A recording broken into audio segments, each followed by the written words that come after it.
Tervist, minu nimi on Viljar Koval. Ma sooviks täna rääkida sinuga natukene liigsest porno vaatamisest. Just meestega siis rohkem nagu. Kuna ma ise ka mees ja kuna ise olen ka selle probleemi ees kunagi olnud. Vaat. Et esiteks ta võib hakata tekitama seda sõltuvust.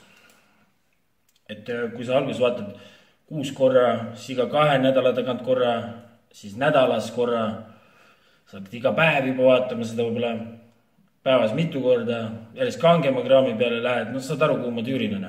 See on nagu alkoholiga, kui 6 korra paned pidu ei ole hullu, aga iga päev hakkad juba panema, siis on see probleem sulle nagu. No, ja seda pole vaja. Sest ta hakkab nagu häirib su keskendumist, et sa ei suuda jälgida, nagu mida inimene suga räägib. No. Siiamaani oled jälgid, mis ma suga räägin, jah? Aga jah, et see siis tekitab omakorda lisaprobleeme. Nii, ja kui sa vaatad seda vänget kraami seal ja stimuleerid oma aju igasugust erinevate asjadega, siis oma naine ei pruugi sind pärast enam erutada, no. Kui reaalne naine, no. Et kakkud klubist mingi malle kaasa endaga ja siis võid temaga omavahel jääd, siis võid nagu probleemi ees olla, kuna su aju on varem saanud midagi palju erutavamat, kui see malle võib sul olla, no.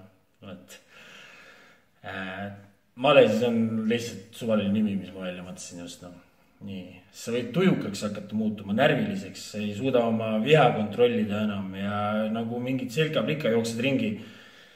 Ei saa aru, miks kõik närvi asjad hakkad ajama, no. Ja siis sa hakkad mõtlema veel, et seksuaalne vabadus on õnn, no. Et mida rohkem, noh, et sa tahad hakata järgi proovima reaalses elus neid asju, aga oma naine ei pruugi sul sellega nõus olla näiteks.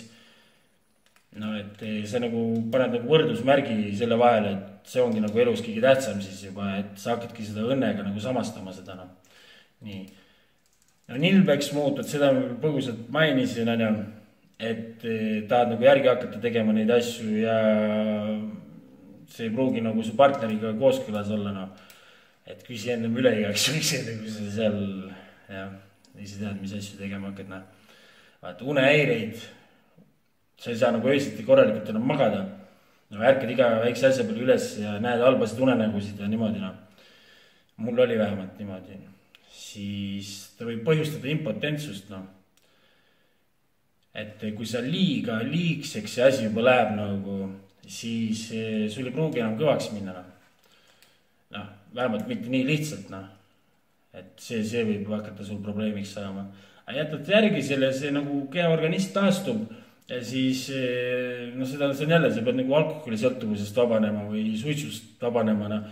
Umbes samal põhimõttel on ka see, no. Et see võib rikkuda sul suht ära, no.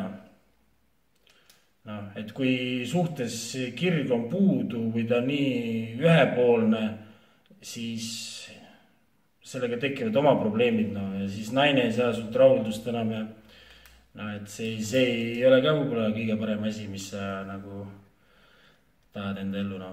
No, ja siis stressi mõtled, niimoodi ma stressist vabanengi.